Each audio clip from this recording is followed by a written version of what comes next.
Spotter vehicle, left lane. Spotted vehicle, 9 o'clock. Get his weapon out.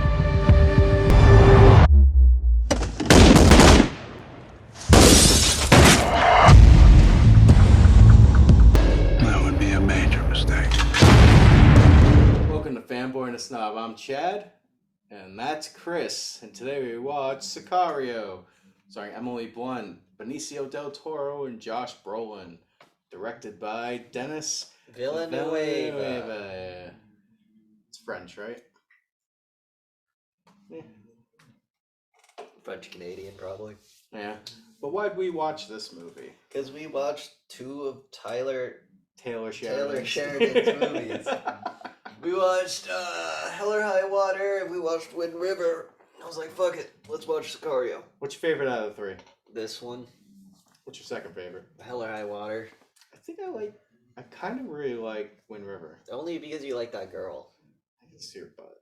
Yeah, but Hell or High Water had better characters. Yeah. This movie is the best character. I don't know. What's his name? In Hell or High Water was great. Yeah. Fuck's his name? The brother. We always forget his name. But yeah, this is a pretty rad movie. Starts off with Emily Blunt, she's an FBI agent. They're about to raid a drug house or cartel house. They think she's part of the kidnapping unit, so she's going to bust a kidnapping. And it's not. This is a house where they store bodies. It's pretty nasty.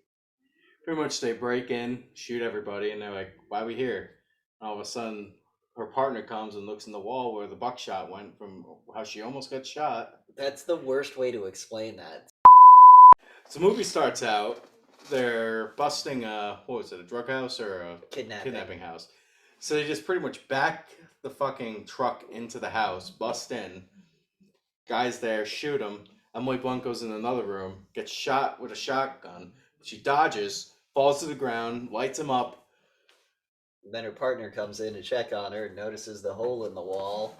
There's fucking bodies behind it. 45, I think, is the final count. And me and my nice sheltered minds like, there's some cool drugs in that wall. Yeah, you went, there's probably drugs there. And I was like, dude, it's the cartel.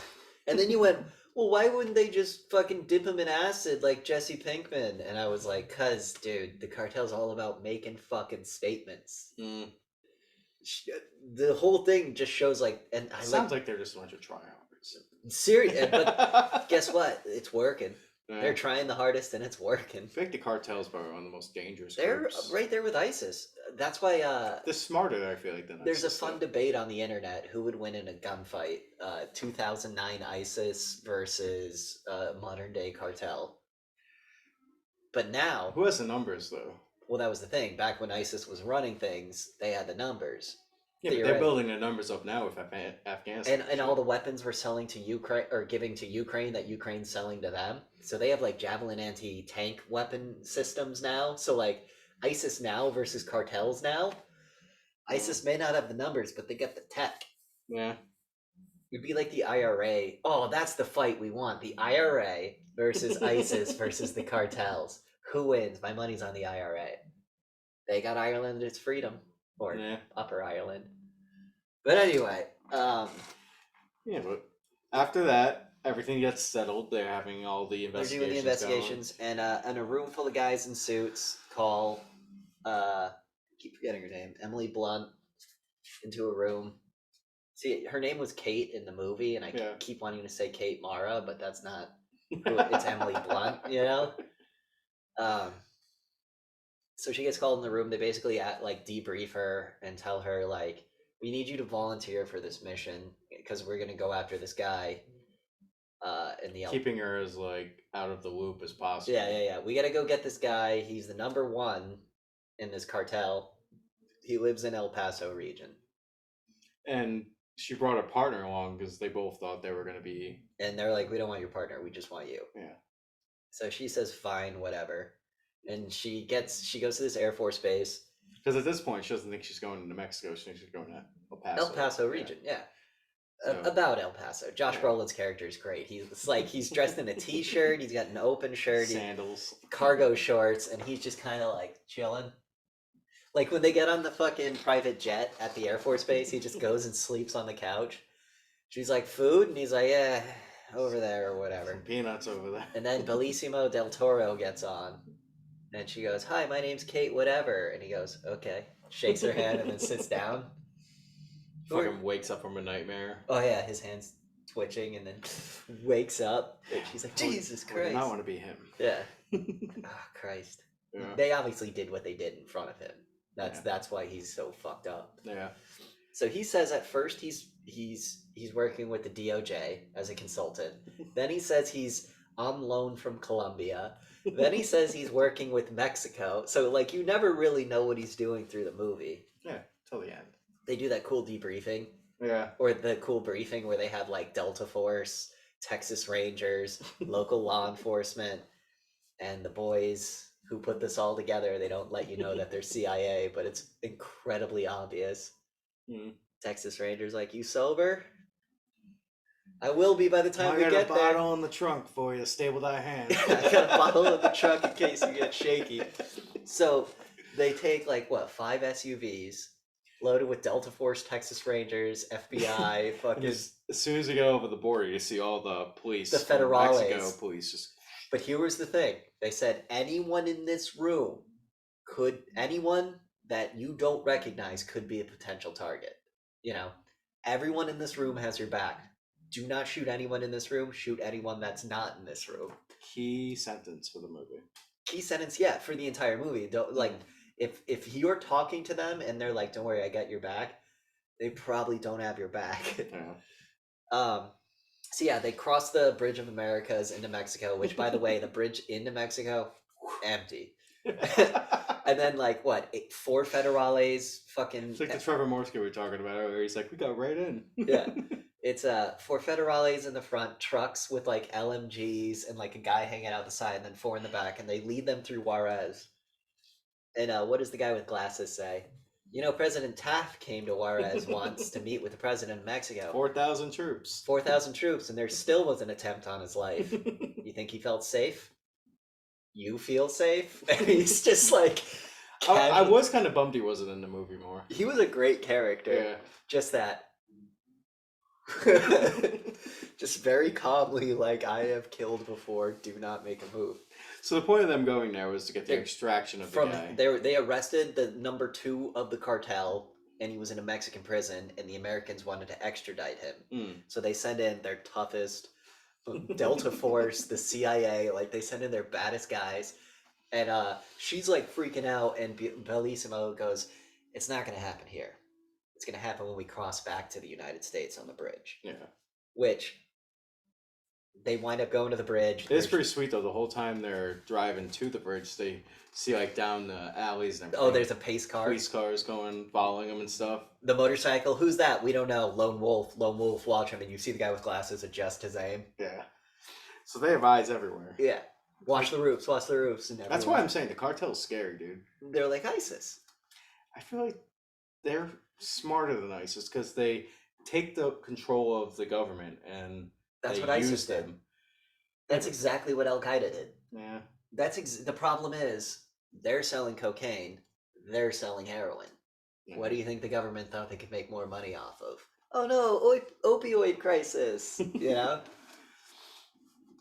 Yeah. Heroin and oil, cocaine. That's all it is. Yeah. Maybe go off the cartel. But they make it to the border part, and there's like way more than 50. Oh, there's like a car broken down at like the U.S. entrance, and they're all the way down at the Mexican entrance. 5 SUVs. By now, the federales peeled off, and everyone's like, "All right, eyes peeled. Look around. Look around. Possible target: Red Impala. Red Impala." And was it Benicio or Josh Brolin's like, "Take your sidearm out"? It was Benicio. Pull out your service weapon. What? Yeah. What the fuck? And he is rolling his window down. He's got his fucking machine gun cocked. He's like, "Roll your window down." And now, why did I tell you to roll a window down? You want glass or a clean shot? It doesn't matter. The fucking bullet's going through the window, whether it's up or down. So you might as well not get glass in your eyes. Roll the fucking window down. The best part is like, they're on the radios like, "Nobody make a move." Nobody, see one person do what step they out do. of the car. Gun. And then that's when everyone gets already. Even the Delta Force guys, they pull their masks up. And then it's do what they do. What's rules of engagement? Do what they do. Yeah, as soon as like you saw the guy, one of the passengers running like visible. He had like a Mac 10 or something. Yeah, they're all just like, all right. All right. Then that one idiot with the face tattoos opens the door and then fucking 15 like Delta Force guys. No mas, no mas. We come in peace. We come in peace. You know, like. I like the whole time they're just like, jumped it. Yeah. You can see the kid standing there with a gun, just being like, you know, psyching himself up. And then he pulls the gun and they light the first car up. Well, how scary is it? You either go to Mexican prison or you get killed. It's either you go to American prison and get killed by the cartel members in the American prison, or you go back to the cartel and say I didn't do it and get killed by the cartel. Yeah. Or you try, because maybe you win. Just don't join the cartel. Yeah, basically, but you know, we saw how Mexico is. It's no option. So they have that one car, they take them all out. And then there's a green Taurus. Yeah. And the guy with the glasses has his AR. He's looking at the driver and he just goes. And then the driver puts his gun down. So he turns his back. And then someone in the back seat like goes to shoot. And the guy that was watching his flank like alerts him. So he turns around. 2 to the driver, 2 to the passenger, 2 to the guy in the back, and then the other guy just starts lighting the car up full on. And while this is happening, one of the officers that was with one of the federales, is Emily Blunt. She's like looking out the windows with her pistol, freaking out, and then she sees in the fucking mirror Federale sneaking up behind her. Window shatter. She ducks down, shoots him. Shoots at her. She ducks. She pop. And then, did you like how she goes pop? Guy drops, and all the Delta Force guys just turn and shoot him. Yeah, like it was like they were good. And that was the second shootout in the movie. Yeah, I think that was my favorite one. That was definitely one of the better ones because it was a lot of tension. What did you say? I was like, what would you do in this? And you're like, I'd have an anxiety attack. Yeah, this is fucking scary. Yeah. People don't know how fucking crazy it is out there. Did you catch the Delta Force guys when they were pointing guns at random cars? They were like, "Don't look at my face! Don't look at my face!" Because we learned later what happens. Yeah. So they arrest this guy. They take him to a fucking undisclosed location and they torture the shit out of him. And he's like, "No habla inglés." He's all bloody and he's like, "Whatever." So they bring Benicio in, and you see him like. And he looks at the CIA guy, and the CIA guy's like, "What? No habla inglés? Like, what do you want me to do about it?" You can see he's fucking terrified. He's not one of us, so I can't get in trouble for this. this. But he comes in with one of those giant water jugs, the ones you see in the fucking taps in the office space. You think he was just holding his hand going... Oh yeah, he definitely was holding him in place so he couldn't move, and just hitting him so he couldn't recoil, so he had to stay in the same position and get punched. And then they probably waterboarded him with all that water. Yeah. Because remember, he's drinking the water, and they're like, "Oh, you want a little bit more? You good? You good on water?" Like, Josh Brolin's character was great. The casual, like at first you're like, "This guy's a joke," and then you realize who he is, and him being super casual. It's like, "Oh, you've seen too much. You're terrifying." So after the torture scene, what happens? Isn't that when we missed a really important scene where the lawyer from Mexico comes up, and he starts talking to Benicio. And he's like, yeah. He's like about the tunnels. He tells him about the tunnels, and then he's, "How's your wife?" And he goes, "I got 2 kids." Juarez, no, we moved somewhere else. And he goes, "Good." And that's where we get the first. Are you still in the fight? I'm still in the fight. And they hug, and it's like, oh. That's where we get the first little nugget of where he was concerned about people's kids. Yeah. Yeah. He's such a weird character in the movie. Did they say he was in the cartel before all this?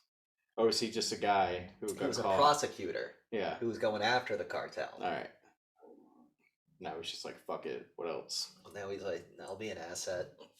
Point me in the direction. I'll kill whoever is responsible for what happened." That's his whole thing. Like, he's a mad dog. We're just going to point him in the right. We happen to be holding the leash, and we're going to let him go in that direction.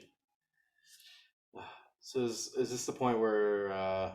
what's her name? Emily Blunt has a little hissy fit about what'd you do to him? Blah blah blah. Yeah. How did you extract? And they're like, the less you know, the better off you are. Nothing's gonna make sense, but it's for the greater good. Yeah. She didn't get it. So then, doesn't she insist on her partner coming along now?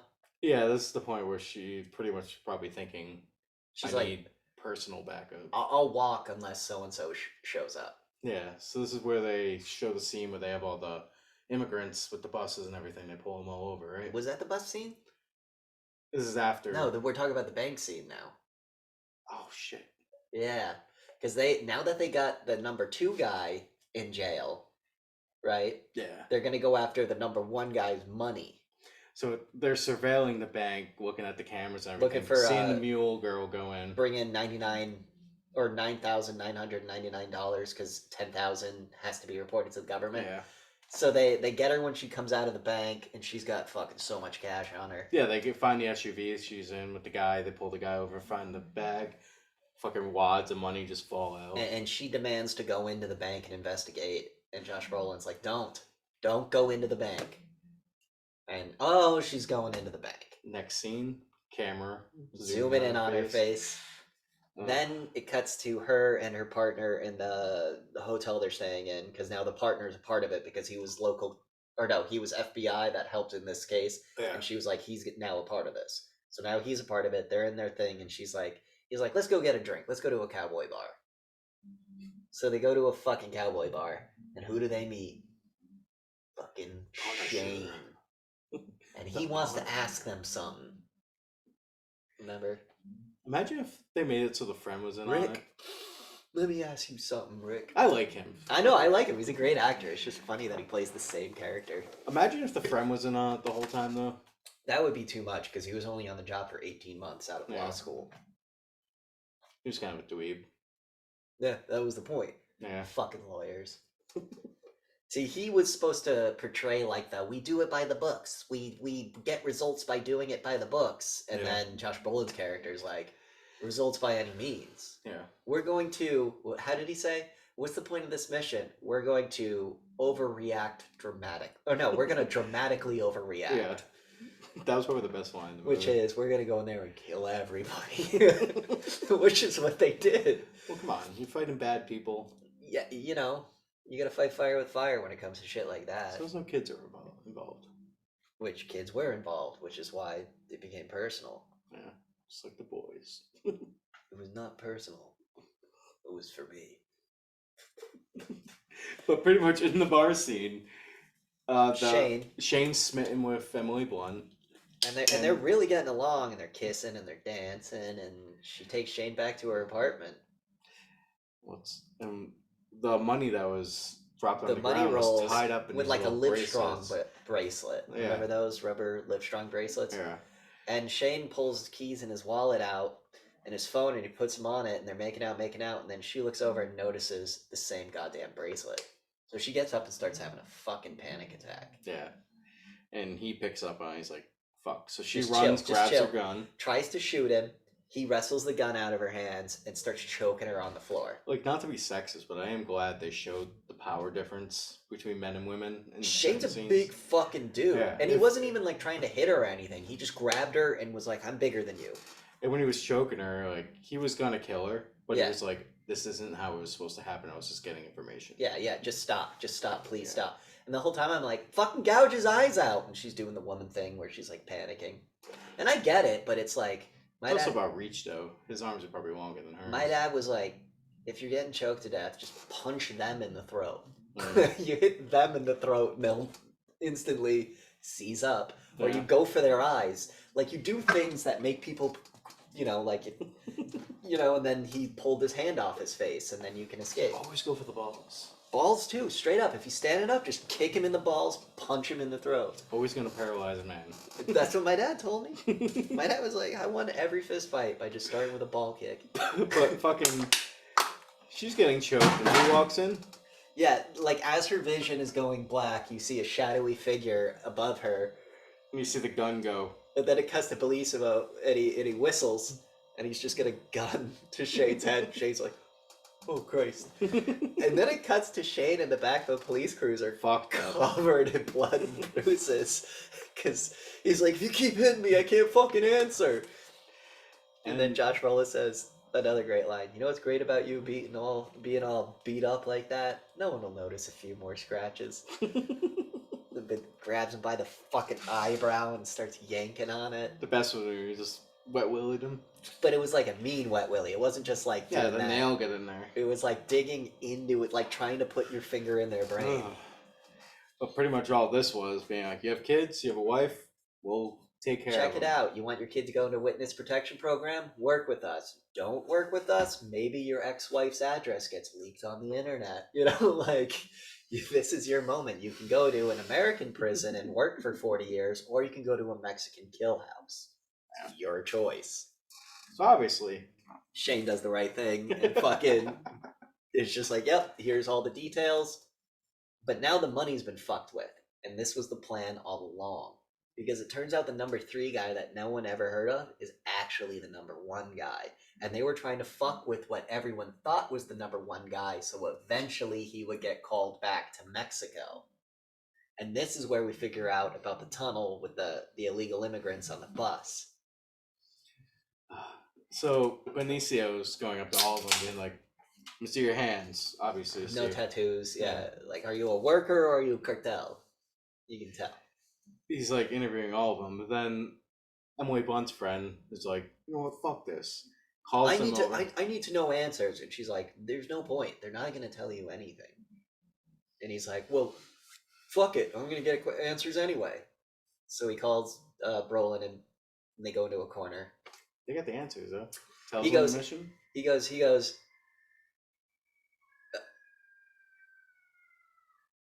I need information. I need information or else I walk. And he goes, okay. And then Emily Blunt's like, well, I'll walk too. And then he goes, God damn it. Okay, what do you want to know? Everything. Goddamn fucking lawyers. All right, so, and then he explains the whole thing, like, we're trying to fuck with this guy, so he has to go back to Mexico so that we can figure out who the guy in Mexico is. And then he goes, well, you can't operate in Mexico. And he goes, yes, I can. I'm a DOJ informant, or whatever. And he goes, he's like, God damn it. You know? So, eventually they figure out the 3 groups that they need to interview, and then they whittle it down to 3 guys. And they go to, this disgusting hotel room where there's like 3 Mexican guys and they're pointing at a map. And Josh, it wasn't 3, there was like the no, that's the second time they go to the hotel. Right, the first time he knocks on the door, what's the password? All right. Yeah, she knocks on the door and he opens it. Goes, I need the password. She goes, moron. He goes, all right. And then you see the Mexican guys thought, no, that's Drogo's land. And then that's where Beliso is like, that's where we need to go. Yeah. And then all the Mexican guys are like, oh, you're going to go get them? And they're like, we're going to go get them. And they're all like, yeah! Yeah, they've been killing women and shit. Yeah, go get them. Like the average Mexican citizen who tries to sneak across the border is like, yeah, fuck those cartel guys up. Get them! That was a really good scene. Yeah. Yeah, so he tells them that basically the tunnel's hidden underneath a car. I think we got that out of order. I think that scene leads into the cowboy scene, which then leads into the next time they're in the apartment. Yeah. Either way. So the next time they go to the sweaty man apartment, they open it up and there's like 15 Delta Force guys. Yeah, because the moron scene was when they were all in there. Was that it? The moron scene was when they were all in there? Yeah. All right. Because that's when they find out that they're the patsies. To be able to get this stuff. That's when you see Josh Brolin putting on fatigues and a vest. And she's like, okay, who are you? And he goes, all right, I'm CIA. Well, CIA can't operate within borders. And he goes, I know, unless they have a domestic agency attached to them. And that's when they're like, what the fuck? You know, and they start having this argument between the two of them where the black guy's like, we should just fucking walk. Fuck this shit. And she's like, no, I need to see it through. I need to see it through. And they put on their own tactical gear. And then the Delta Force tacks up.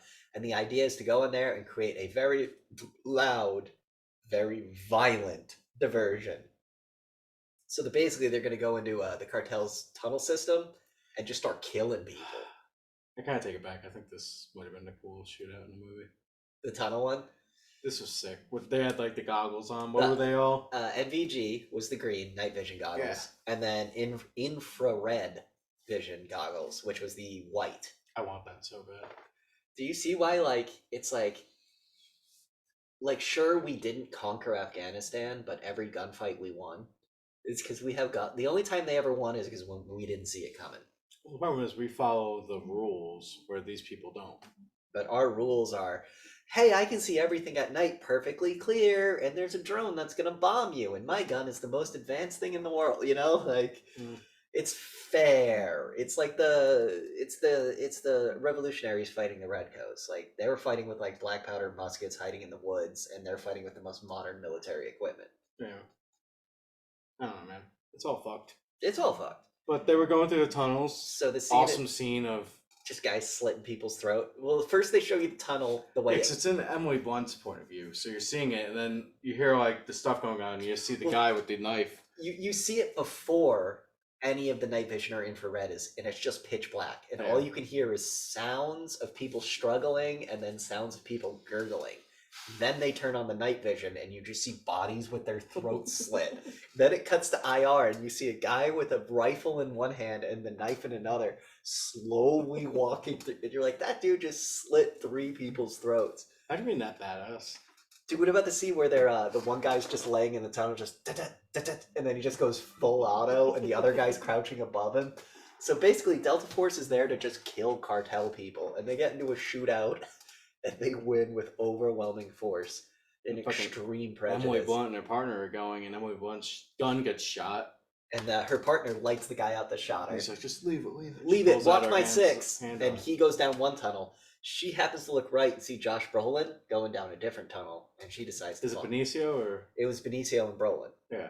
So she decides to follow that. And now we've left out a major part of this story. What's that? The Mexican cop. So the entire time this Emily Blunt story is happening, it's also paralleled with a Mexican police officer and his wife and kid. And the only scenes we ever see of him is him waking up with the kid and eating breakfast and promising to go to his kid's soccer game with him. Then it's revealed at the very end, where when Emily Blunt gets out of the before she gets out of the tunnel, we see the cop taking heroin or meth or coke or whatever out of the back of his truck. And the entrance of the tunnel on the Mexican side is in view. And he's just unloading. They can hear the firefight happening in the tunnel. His partner pulls a gun on him. Boom! Partner's head gets blown out the back of his, like, and Benicio is there. And he's got the gun on the guy, and he's like, fucking shut the trunk, get in the driver's seat. And then Emily Blunt yells, freeze, you're under arrest. And Benicio grabs the cop, using him as a hostage. And she goes, stop. And he just goes, pop, pop. Right in the vest. Never point a gun at me again. Catch your breath, grab your weapon, get on your feet. And then he speeds away with the cop in the police car. And now that's the first time we're like, wait, what is Benicio doing? Yeah. Because this whole time we thought he was a good guy, but now it seems like he's doing something else. Yeah, that's the point of the movie where you thought he was like using the FBI and CIA and everything. I thought he was, the first time I saw this, I thought he was like CIA the whole time. Watching it, I knew he was you could say a third party person, but I thought he was just using them to get to what he wanted, which is kind of what he was. Which is exactly what he was doing. But we didn't know what he wanted. Yeah. So before we get to his thing, what he does, because I want to go into more detail with that, Emily Blunt ends up getting out of the thing. Well, they leave the tunnel. Delta Force is there. CIA is there. She punches Josh Brolin in the face. The black guy, her FBI partner's like, we're missing one. And you see Josh Brolin go, all right, boys, let's go. Come on, we're missing one. And they all put their, like, they're ready to just go back in and get her. Yeah. And then she comes out. She's all shot up. She fucking punches Brolin. And then Brolin punches her and drags her away, which makes her partner try to start a fight. And the guy's like, just let it happen. So. Just stop, ease up, lay down, let it happen. Because 3 Delta Force guys just beat the shit, and then one just stomps on his chest and is like, just let it happen. You know? Which is probably the nicest way they could have done that. Yeah. So then that's when Josh Brolin explains that he's CIA. He explains exactly what's happening. He's like, listen, we're here to kick the bee's nest. We want there to be chaos between these cartels. That's when they make mistakes. Because when they make mistakes, then we can make moves. Yeah. You know? When they start getting sloppy, that's when we get accurate. and it's like, fuck, you're right. Because there was that one scene when they get the guy from prison where Emily Blunt and him are standing on the roof, and he's like, here, and he hands her the binoculars, and you just see machine guns and explosions and cops, and he's like, yeah, that's Juarez. That's what it's like. Yeah. So their plan is basically this guy has the stranglehold on the power, cut the head off the snake, watch the body writhe. Yeah. That's the plan. And now the way they cut the head off the snake is amazing. So Benicio del Toro has the cop. In the cop car. They're driving down, find the car. Highway 95. They find the guy that they got to leave his house in America to go to the boss's house in Mexico. And he makes the cop pull him over. Oh, I feel bad for the cop, man. Because Benicio del Toro is like, get out of the car and do your thing. Yeah, once the guy gets out of the car, the bad guy, Benicio del Toro just shoots the cop in the back of the head. And pretty much interrogates and the other shoots guy. the other guy in the leg. So like they pull the car over.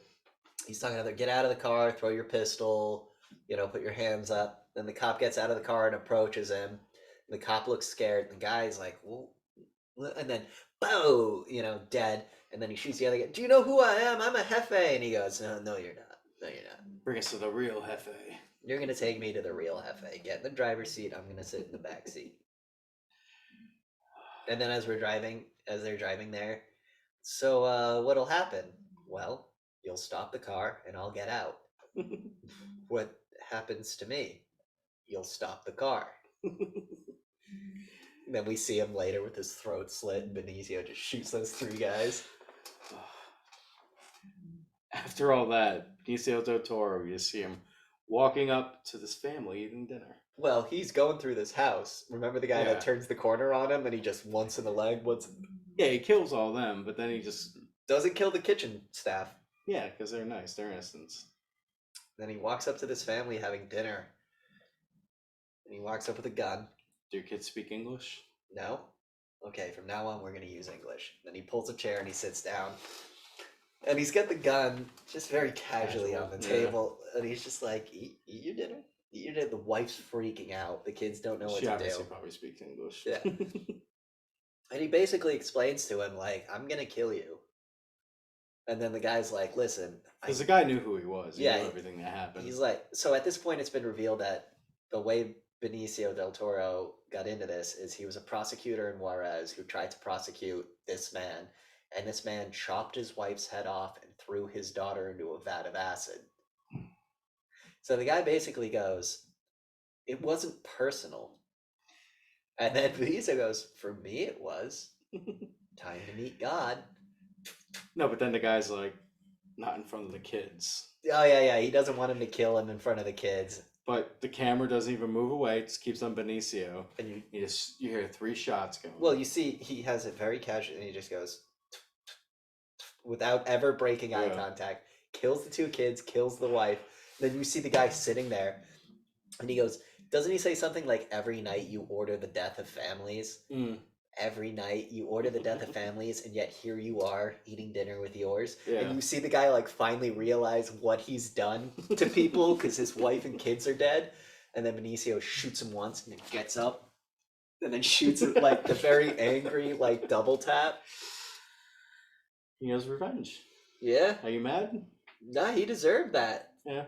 So then it cuts to Emily Blunt in a hotel smoking a cigarette on the balcony. You see her voice. You shouldn't stand on balconies. And then for a few months. She comes in the room and Benicio's there and he's like, I need you to sign this paper that says everything we did was by the books.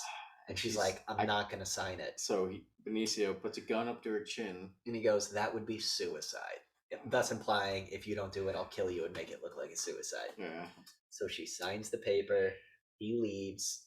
She goes to the balcony with points her a gun at him. He just turns and looks at her.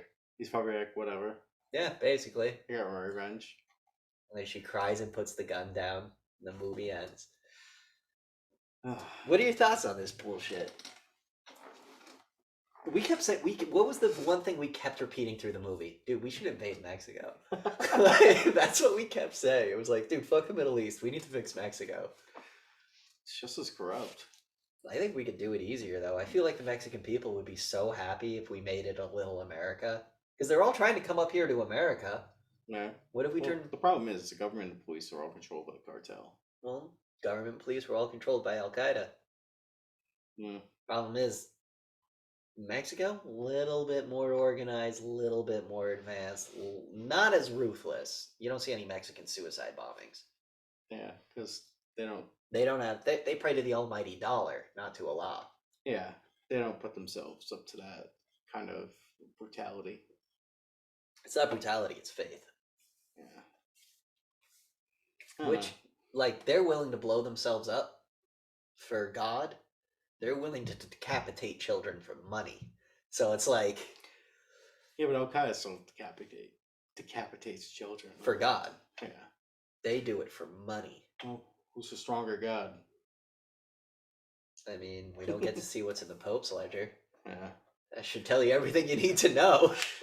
But overall, how'd you think Make the money. filmography in this was and everything? Cinematography. Cinematography.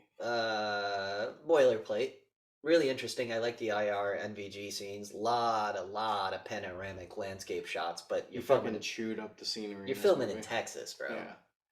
So, like, you might as well get that sunset, get that sunrise. The action scenes were filmed exactly the way a Sheridan-written film's action scenes are. Yeah. Quick, brutal. Just realistic, like, it's a couple seconds. There's no, like, long, prolonged gun battle unless it's, like, the beaches of Normandy. If it's real life, it's a couple shots. What about when they're rolling through Juarez and they stop?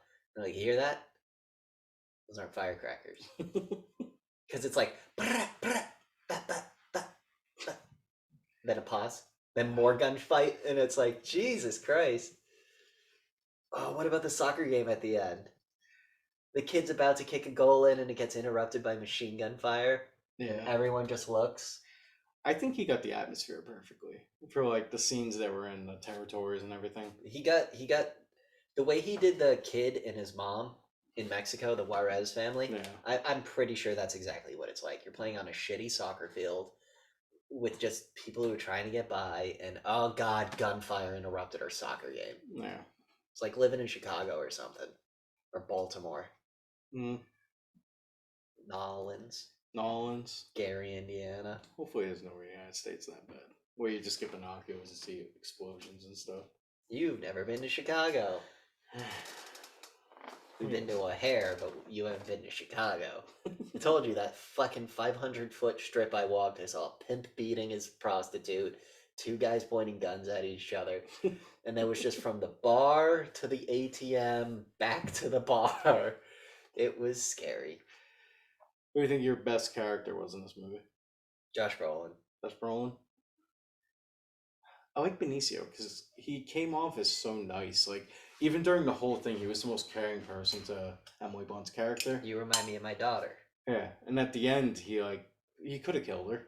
Nobody would have known. He could have killed her so many times. Yeah, and nobody would When have he known shot her that. twice in the plate, we know how accurate he is. Yeah. So he picked to shoot her in the plate. Yeah. And then he could have walked up and shot her in the head, but instead he was like, grab your gun, get on your feet, catch your breath, go back in there. Yeah. You know? He was awesome. I liked, Emily Blunt's character was great. She was a total woman in every situation. We have to do the right thing! She was badass. And I like how halfway through the movie you were like, dude, just throw your moral compass out. Like, it's this ain't about morals. When you're dealing with these kinds of people. When you're dealing with monsters, you need to become a monster. If people kill children, rape children, do all that stuff. What about the bodies hanging with bits missing? Driving down the roads and just seeing bodies hanging. I like the way the guy with glasses was. You gotta give it to them. They're effective. You see a body like that and you think, they must have done something wrong. Yeah. You know? This was another movie where the soundtrack was kind of... It kept you in the mood. You know what I mean? It was tense. It was lots of... It wasn't annoying Hans Zimmer bongs, but it was good, like... It was there for the tension. It reminds me of the new Evil Dead video game soundtrack. Da-da-da, Yeah. da-da. I think I said the hit Netflix show. No. I've been playing a lot of the Evil Dead game, and dude, I play so much Battlefield 4, and this reminded me of Battlefield 4, like clearing tunnels. Like when you get into Pearl Market and you're in like the tight ass corridor, you and like 30-year guys just going down, and there's one machine gun, and you just see the first 10 people fall in front of you. Like it's this movie was a gun movie. This movie was fucking gun porn. Not as much as Wind River. Wind River had some gun porn. That last shootout. Gun River made the guns personal. Wind River. Wow, did I say Gun River? Wind River made the guns personal. The last shootout in Sicario wasn't personal. That's as personal as you can get. I think that was more person. I don't know. It's weird. What's the difference between personal and person? It's weird to explain. Like the guns in just Jeremy Renner's gun in Wind River. They wanted you to see it. Yeah. This was, yes, they're using the gun to kill people. Well, it also comes to your lack of knowledge when it comes to fire, and I don't mean that as an insult. Yeah. Like I knew what gun he was using. It was 6 Hour.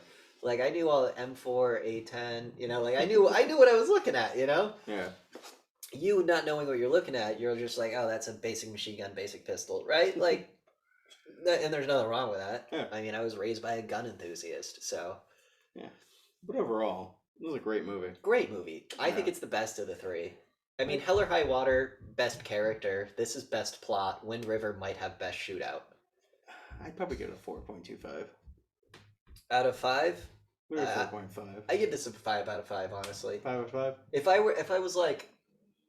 I was with a girl, and I was like, you want to watch an action movie? And she doesn't want to watch Schwarzenegger or something, I'd throw this on, because it's got a female lead. Yeah. It's emotional. But there's enough parts for me, the man, to get a boner over and be like, you see him fucking kill that guy? You know what I mean? But yeah, definitely recommend this one. Watch 100%. it.